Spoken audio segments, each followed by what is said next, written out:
अस्सलामु अलैकुम वरहमतुल्लाहि वबरकातुहू अऊज़ु बिल्लाहि मिनश शैतानिर रजीम बिस्मिल्लाहिर रहमानिर रहीम।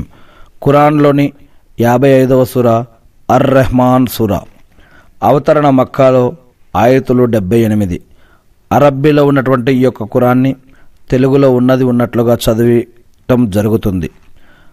ముందుగా నేను శాపగ్రస్తుడైన సైతాన్ బారి నుంచి సృష్టికర్త అయిన అల్లా యొక్క రక్షణని, అల్లా యొక్క సాయాన్ని, రక్షణ వేడుకుంటూ ఉన్నాను. ఆమెన్. అల్లా ప్రవక్త ముహమ్మద్ సల్లల్లాహు అలైహి వసల్లం గారిపైన శాంతి సౌఖ్యాలు కురిపించండి వల్ల ఆమెన్. అపార కరుణామయుడు పరమ కృపాశీలుడైన అల్లా పేరుతో ప్రారంభం. మొదటి వాక్యం నుంచి. కరుణామయుడు అయిన అల్లా ఖురానును నేర్పాడు. ఆయన మనిషిని పుట్టించాడు. ఆయన అతనికి మాట్లాడటం నేర్పాడు. సూర్యుడు, చంద్రుడు ఒక నిర్ణీత లెక్క ప్రకారం పోతున్నాయి. నక్షత్రాలు, వృక్షాలు సాష్టాంగపడుతూ ఉన్నాయి.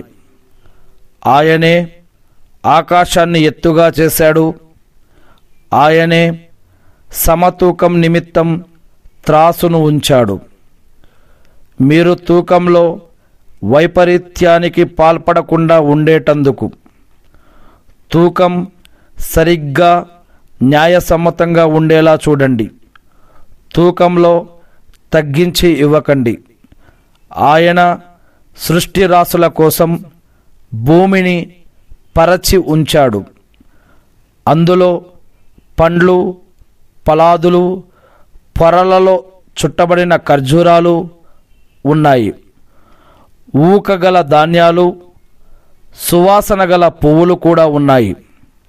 కనుక ఓ మనుషులు, జిన్నులారా, మీరు మీ ప్రభువు యొక్క ఏ ఏ అనుగ్రహాలను కాదనగలరు?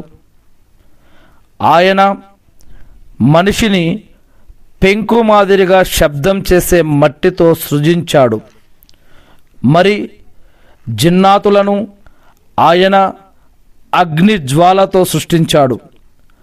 కనుక మీరు మీ ప్రభు అనుగ్రహాలలో దేనిని త్రోసిపుచ్చగలరు?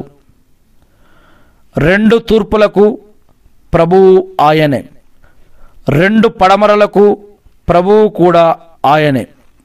మరైతే ఓ మానవ జిన్ను వర్గీయులారా, మీరు మీ ప్రభువు యొక్క ఏ ఏ అనుగ్రహాలను త్రోసిపుచ్చగలరు?